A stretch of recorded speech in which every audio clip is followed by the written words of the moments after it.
What's up guys, आज की video में मैं आपको सिखाने वाला हूँ फाइनाइट एलिमेंट मेथड। ये सॉफ्टवेयर जो है इलेक्ट्रिकल इंजीनियर्स के लिए है, हाई वोल्टेज एप्लीकेशंस के लिए यूज़ करते हैं इसको। तो इस वीडियो में मैं आपको इसका सारा इंटरफेस समझाऊंगा कि किस तरह आप इस पे डिफरेंट इलेक्ट्रोड्स और गैप यूज़ करके मैग्नेटिक फील्ड को ऑब्जर्व कर सकते हैं।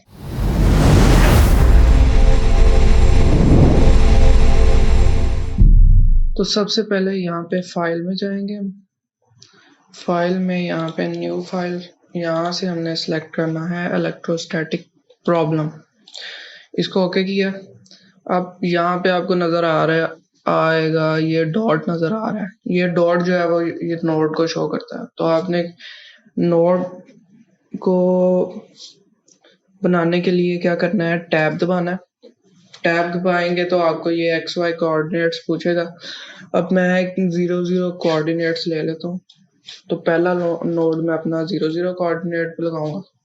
इसको जूम आउट करके देखें, ये आपको नजर आ रहा है। अब दूसरा, फिर एक टैब दबाएं। फिर मैं एक दूसरा नोड बनाऊंगा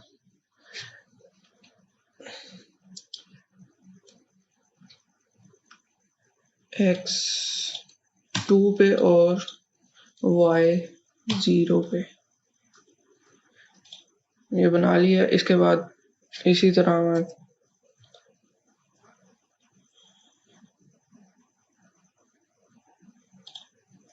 ठीक है। अब ये दो नोड्स मैंने ले लिए। अब इनको नोड्स को ज्वाइन करने के लिए मैं क्या करूँगा, ये यहाँ पे क्लिक करूँगा, इन दोनों को इस तरह मैं ज्वाइन कर लूँगा। तो ये मेरा बन गया है, एक सरफेस बन गई है। अब इसी तरह एक और, अगर मैं कोई शेप बनाना चाहूँ, मतलब अगर मैं स्फेयर बनाना चाहूँ, तो स्फेयर बनाने के लिए मैं क्या करूँगा, एक इसी तरह नोड बनाऊँगा। उसको मैं x1 और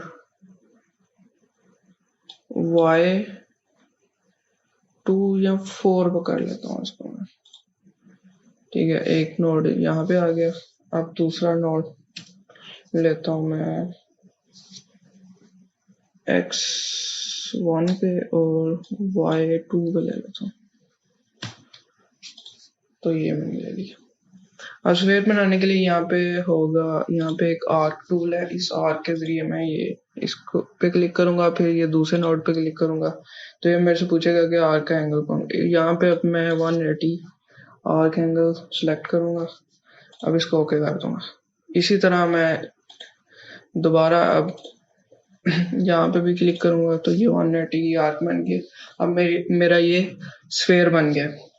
अब अगला काम मैंने करना है कि यहाँ से मैंने मटेरियल सेलेक्ट करने हैं। मतलब ये मेरा गैप एयर होगा और मेरा मटेरियल किस चीज़ का है, मतलब आयरन का है। तो मैं यहाँ पे प्रॉपर्टी ऐड करूँगा, यहाँ पे आयरन ऐड कर देता हूँ।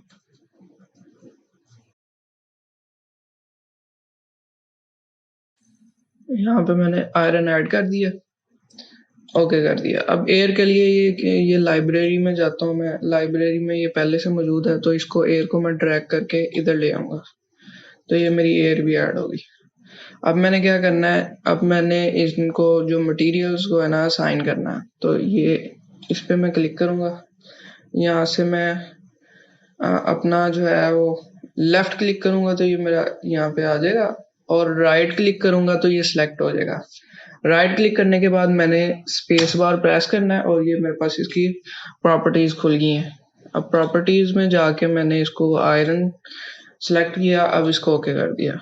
उसी तरह अब मैं गैप में ये सिलेक्ट करना चाह रहा हूँ कि मेरी एयर हो। उसी तरह मैंने लेफ्ट क्लिक किया तो मेरा ये नोड लग गया, और राइट क्लिक किया तो ये सिलेक्ट हो गया, और स्पेस दबाई तो ये अब इसको मैं एयर असाइन कर देता हूँ। तो ये एयर होगी।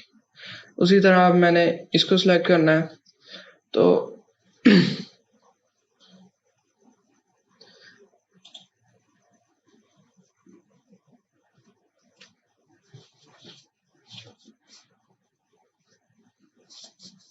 ये हो गया। अब अगला स्टेप ये है कि मैंने इसकी बाउंड्रीज डिफाइन करनी है। मैंने अपर वोल्टेज लेवल और लोअर वोल्टेज लेवल असाइन करना है। तो इसके लिए मैं क्या करूँगा, उसी तरह ऐड प्रॉपर्टी, यहाँ से मैं हाई वोल्टेज ले लेता हूँ और इसको मैंने फिक्स वोल्टेज पे किया। अब वोल्टेज मैं चाहूँ तो 11 kV कर लूँ या 33 kV, जितना भी मैं चाहता हूँ वोल्टेज को, तो मैं इसको जनरली 11 kV कर देता हूँ। ये मैंने हाई वोल्टेज ऐड कर दिया। अब दूसरी प्रॉपर्टी में लो वोल्टेज ही ऐड करना चाहूँ।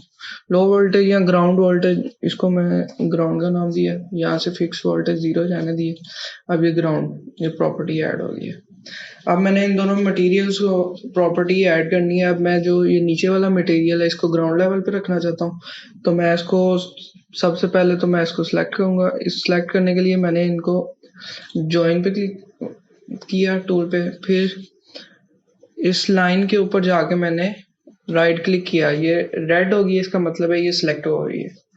ठीक है, अब क्लिक किया, उसके बाद मैंने स्पेस बार फिर प्रेस करनी है। अब स्पेस बार, अब मैं चाहता हूँ कि ये मेरी सरफेस जो है वो ग्राउंड लेवल पे हो, तो इसको मैं ग्राउंड लेवल पे असाइन कर देता हूँ और इसको ओके कर दिया।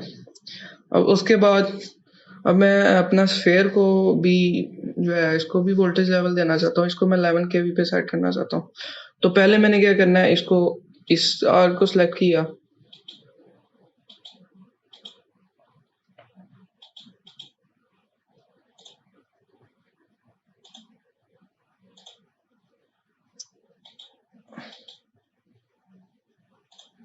अच्छा इसको आर्क पे मैंने करना था क्लिक, आर्क सेलेक्ट किया। अब इसको मैंने सेलेक्ट करने के लिए राइट क्लिक किया, फिर दूसरी आर्क को सिलेक्ट करने के लिए मैंने शिफ्ट होल्ड किया। शिफ्ट होल्ड करके मैंने दोबारा राइट क्लिक किया, तो ये दोनों मेरी आर्क सिलेक्ट हो गई हैं। अब मैंने स्पेस बार दबाया। अब इसके बाद मैं इसको हाई लेवल कर देता हूँ। इसकी बाउंड्री कंडीशन क्या है, हाई।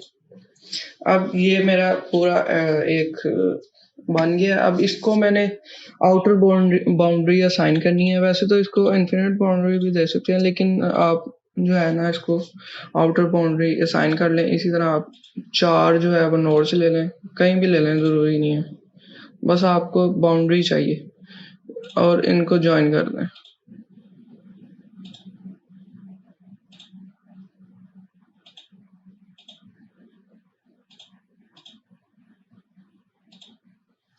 ठीक है, अब ये हमारी बाउंड्री असाइन हो गई है। अब जूम इन कर रहे हैं। ठीक है, अब ये हमारे स्टेप कंप्लीट हो गया, हम सारे काम कर लिए। अब उसके बाद मैं क्या करता हूँ, इसको फाइल को सेव करता हूँ। पहले सेव कर लेनी चाहिए थी, लेकिन कोई नहीं। अब इसको मैं नाम दे देता हूँ, कोई भी नाम दे दिया मैंने, इसको सेव कर लिया। सेव करने के बाद यहाँ पे मैंने ये अब मैश जनरेटर को रन करना है। अब ये मैश जनरेट करेगा, इसने मैश जनरेट कर दी। उसके बाद मैं ये एनालिसिस रन करूँगा। एनालिसिस मेरे रन हो गया। अब इसके रिजल्ट देखने के लिए इसके यहाँ पे मैं इस जगह पे क्लिक करूँगा। अब इसको क्लिक किया तो ये आप देख सकते हैं कि ये आपको इसकी मैग्नेटिक फील्ड लाइंस नज़र आ रही हैं। ठीक है, और जूम इन करना चाहें तो देख लें, ये साइड पे बटन है, इनसे इनको आप नेविगेट कर सकते हैं।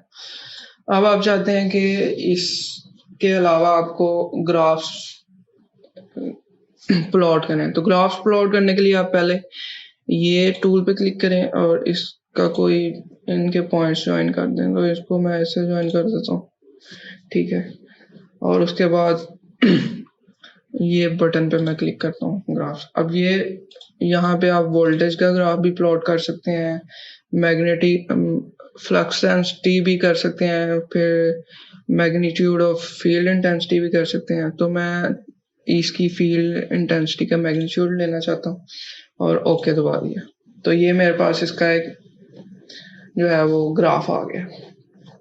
ठीक है, अब ये काम खत्म हो गया। अब एक और हम एग्जांपल लेते हैं। यहाँ से इलेक्ट्रोस्टैटिक प्रॉब्लम्स, ओके। अब अगर आपने रॉड बनाना है, रॉड बनाने के लिए आप क्या करोगे, एक और चीज़ मैं जो आपको बताना भूल गया वो ये है कि आपने ये प्रॉब्लम पे क्लिक करना है। यहाँ से आपने अपनी प्रॉब्लम को प्लेनर पे करना है और आपने जो है अपनी लेंथ यूनिट्स है उनको सेंटीमीटर्स में कर लें।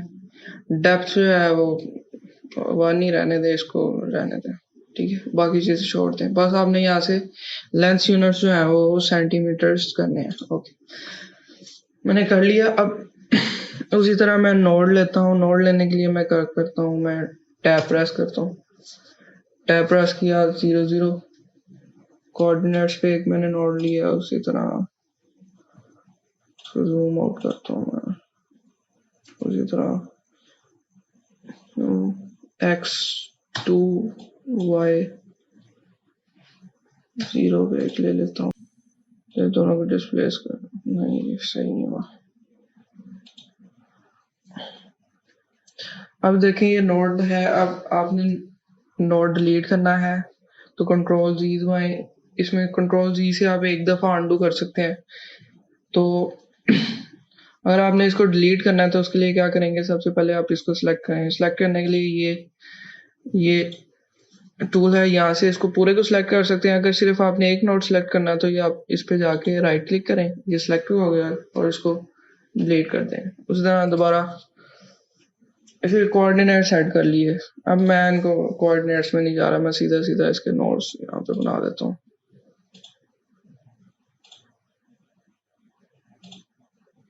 वैसे आपने सिमेट्री का ख्याल रखना है। इस तरह मैं जो बनाऊंगा ना वो सीधे नहीं बनेंगे। तो इसको मैंने इस तरह से ज्वाइन कर दिया। आपने देखा ये थोड़े टेढ़े मेढ़े बने हैं क्योंकि इसमें सिमेट्री नहीं है। मैंने इसको कोऑर्डिनेट सही तरह सेट नहीं किए हुए। तो आपने इस तरह नहीं करना, आपने कोऑर्डिनेट्स के थ्रू करना है इनको। अब मैंने पॉइंटेड इलेक्ट्रोड बना दिया।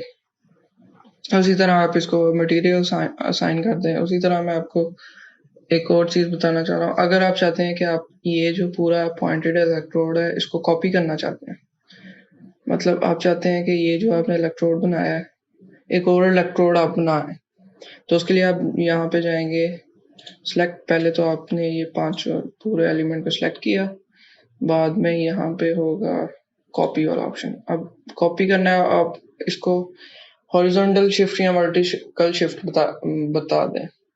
मैं चाहता हूँ कि इसको मैं हॉरिजॉन्टल जो है वो वर्टिकल शिफ्ट दूँ, और वर्टिकल शिफ्ट मैं इसको देता हूँ -4 की, ठीक है। और इसकी रोटेशन मैं चाहता हूँ इसको 1 पूरा रोटेट करना है। तो इसके लिए क्या करूँगा, 180 की शिफ्ट देता हूँ।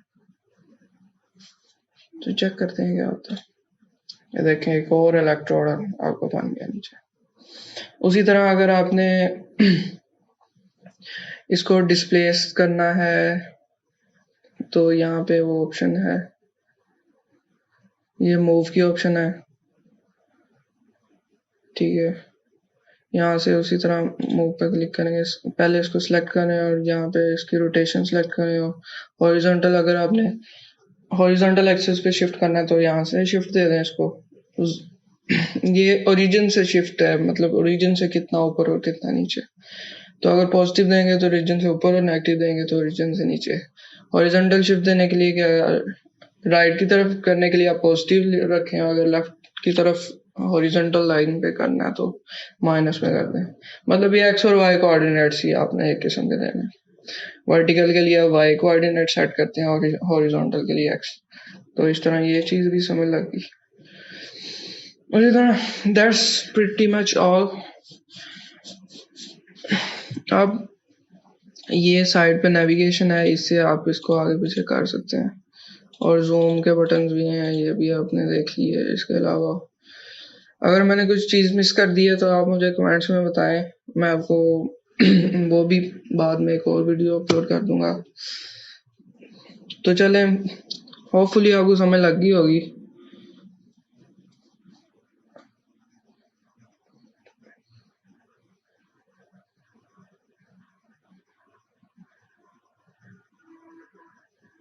अगर आपको ये वीडियो पसंद आई है तो इसको लाइक करें, कमेंट करें, शेयर करें, अपनी सजेशंस दें आप। और मज़ीद कोई अगर आपको किसी चीज़ की समझ नहीं लगती, किसी इंजीनियरिंग की प्रॉब्लम है तो मेरे से शेयर करें, मैं आपको अगर मुझे आती हुई तो मैं आपको बताऊंगा। तो आज के लिए बस इतना ही। अल्लाह हाफिज़, take care. And feel the shifting winds tossing us around again.